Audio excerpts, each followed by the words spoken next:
Broccoli শীতকালীন সবজি, অনেকটা ফুলকপির মতো দেখতে, সবুজ রঙের। ইংরেজি নাম ব্রোকলি, বৈজ্ঞানিক নাম ব্রাসিকা ওলারিসা ভার ইটালিকা।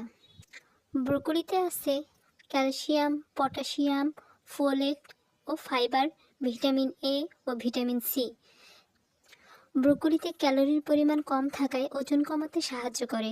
ক্যালসিয়াম বেশি থাকায় হাড় শক্তিশালী ও মজবুত করে। ব্রোকলিতে ভিটামিন কে, আয়রন ও পটাশিয়াম প্রচুর পরিমাণে আছে। এছাড়া ফ্লাভিনয়েড, লিউটেন, ক্যারোটিনয়েড, বিটা ক্যারোটিন সহ উচ্চমানের নানা ধরনের অ্যান্টিঅক্সিডেন্ট থাকে। ব্রোকলি সহজেই হজম হয়। উচ্চমানের নানা ধরনের অ্যান্টিঅক্সিডেন্ট থাকায় ক্যান্সার প্রতিরোধ করে। ত্বক সুন্দর ও মসৃণ রাখে, চেহারায় বয়সের ছাপ পড়ে না। ভিটামিন এ রোগ প্রতিরোধ ক্ষমতা বাড়ায়, ঠান্ডা ও কাশি প্রতিরোধ করে, কোষ্ঠকাঠিন্যের সমস্যা দূর করে, স্তন ক্যান্সার প্রতিরোধে সাহায্য করে। ব্রোকলি কাঁচা বা রান্না করে খাওয়া যায়। ব্রোকলি বেশি সিদ্ধ করলে পুষ্টিগুণ নষ্ট হয়ে যায়, তাই ভাপে সিদ্ধ করে খাওয়া ভালো।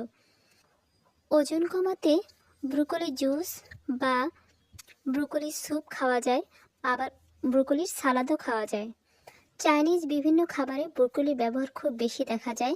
চাইনিজ স্যুপ, ভেজিটেবল রাইস ইত্যাদিতে ব্রোকলি ব্যবহার হয়।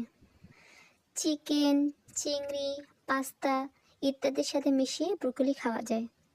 এছাড়া ফুড গার্নিশিংয়েও ব্রোকলি খুব সুন্দরভাবে সাজানো যায়। পুষ্টিগুণ বিবেচনায় শীতকালের এই সময়টাতে আমাদের বেশি বেশি ব্রোকলি খাওয়া দরকার।